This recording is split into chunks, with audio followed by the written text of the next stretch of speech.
As time marches on, and as historical periods and events get buried further and further into the depths of the general population's collective unconsciousness, it seems that people as a whole A. forget the exact details, and B. will care less when other people get the details of the event or period wrong, or just generally do something offensive.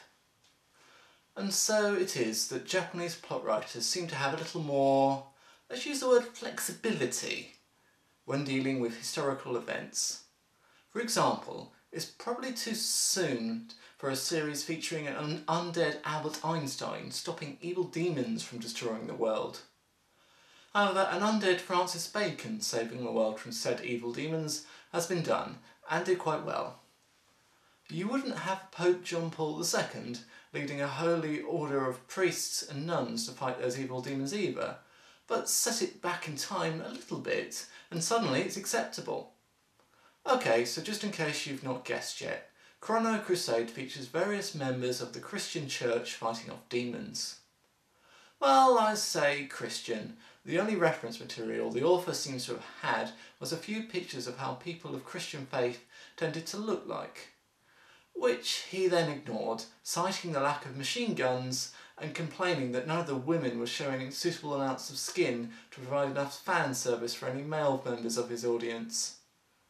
Fans of realism may despair, but it makes for a good action manga. The stars of Chrono Crusade are Rosette, a nun, and Chrono, a demon. Chrono's name, and its occurrence in the series' title, is very relevant. Chrono is a powerful demon with many strong abilities, but he has no source of power and would have died without Rosette. As well as keeping him alive, Rosette can also give Chrono the ability to use his abilities, however at the cost of her own lifespan.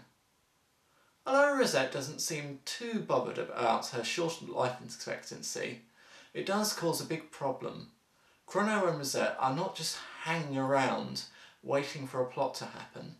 They have been tasked to find Rosette's missing brother, and preferably find him before their time runs out and Rosette dies. We're never told how much time is left while the story progresses, but it still gives the manga a race against time feel. The main characters are very well crafted.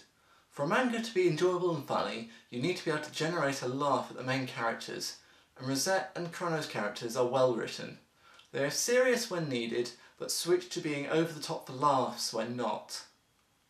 My only major complaint with the manga is the whole stopping evil demons from destroying the world bit.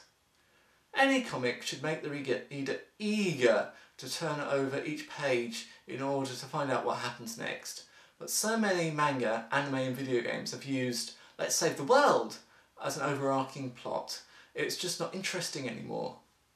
In Chrono Crusade's defence, it does a good job of explaining the villain's motivations, but as no one tries to talk them down, their reasons for wanting to destroy the planet never really affect the plot. Chrono Crusade is only 8 volumes long, and plot relating to the ending starts roughly halfway through, meaning that the characters only have a few volumes to be laid back and funny before they face the apocalypse. It's not as if you would expect the characters to be laughing in the face of the end of the world, but this does mean that later on in the series becomes more, well, boring. The action sections are quite well written, managing to pack in several twists and turns, but Chrono Crusade just isn't as good without the humour shown initially.